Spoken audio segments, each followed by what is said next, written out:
Hello friends, स्वागत है आपका आपके अपने चैनल अयोध्या जी की अमिता पर। जैसा कि आजकल गर्मियां अपने पूरे जोरों पर हैं और दोपहर होने से पहले ही लू इतनी तेज़ चलने लगती है कि घर से निकलना ही मुश्किल है। लेकिन क्योंकि नौकरी की मजबूरियां और तमाम सब बच्चे स्कूल जा रहे हैं, हम लोग भी अपने ड्यूटी पर जा रहे हैं, तो मजबूरी है घर से बाहर निकलना। तो हम ऐसा क्या इंतज़ाम करके रखें कि लू और गर्मी के थपेड़े हमको असर ही ना कर सके। तो उसके लिए हमें और इधर पूर्वांचल में सत्तू का प्रचलन बहुत ज़्यादा है और ज़्यादातर नई पीढ़ी सत्तू को भूलती जा रही है, लेकिन सत्तू में जो गर्मी से लड़ने की क्षमता है वो शायद ही किसी में हो।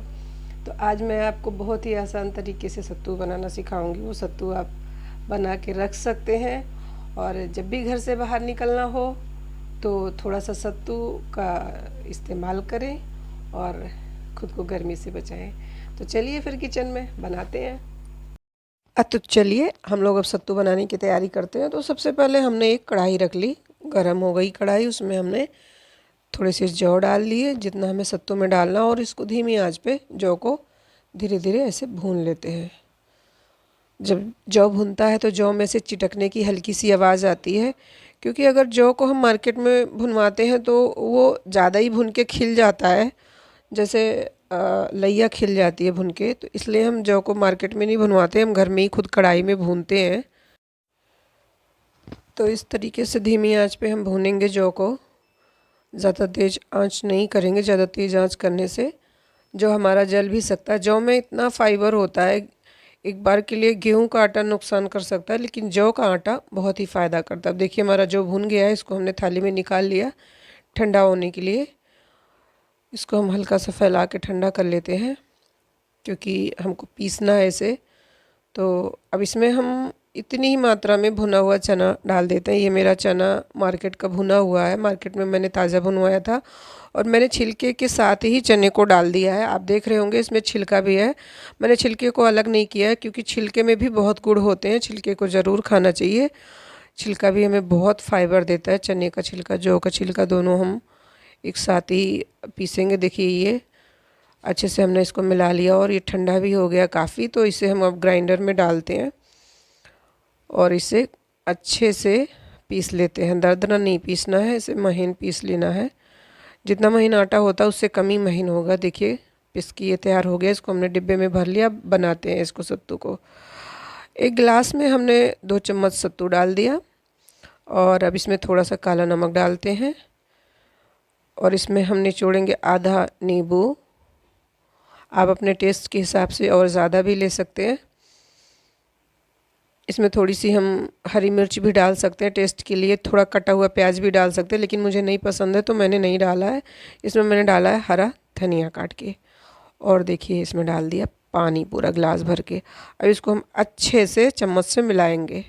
देखा ना कितना आसान है बनाना सत्तू, लेकिन फ़ायदे इसके इतने हैं कि मज़ा ही आ जाएगा। और टेस्ट तो इतना लाजवाब है कि पी के देखिए आप बस। ये देखिए हमारा सत्तू तैयार हो गया है ना आसान। आप भी बनाइए और ज़रा मैं पी के देखूं।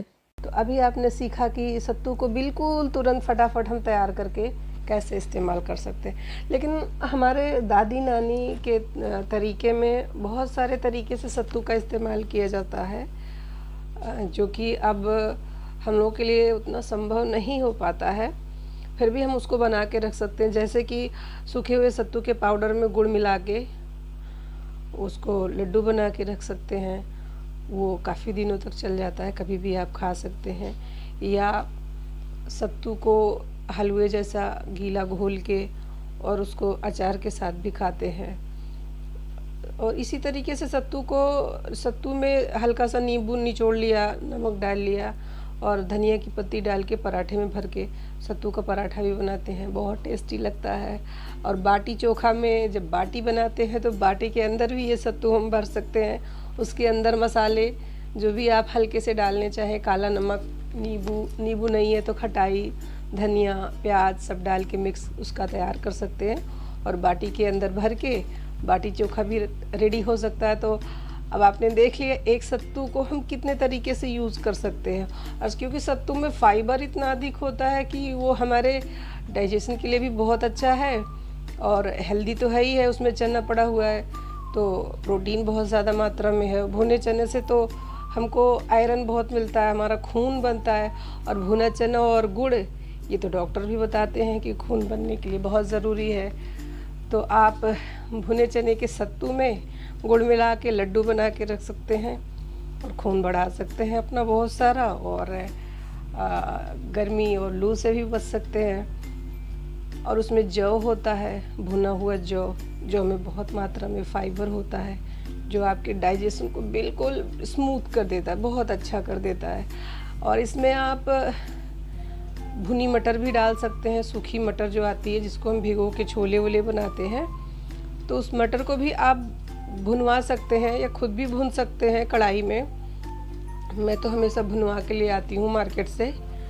चने और लइया भूनने वाले हमारे यहाँ लोकल मार्केट में जिस दिन बाज़ार लगती है उस दिन वो अपना भूनते हैं, तो हम भुनवा के ले आते हैं। चना भी, लइया भी और मटर भी, और जौ हम घर पे ही भून लेते हैं कढ़ाई में, क्योंकि जौ को खिलना है नहीं, और चना अगर खिलेगा नहीं अच्छे से भून के तो सॉफ्ट नहीं होगा।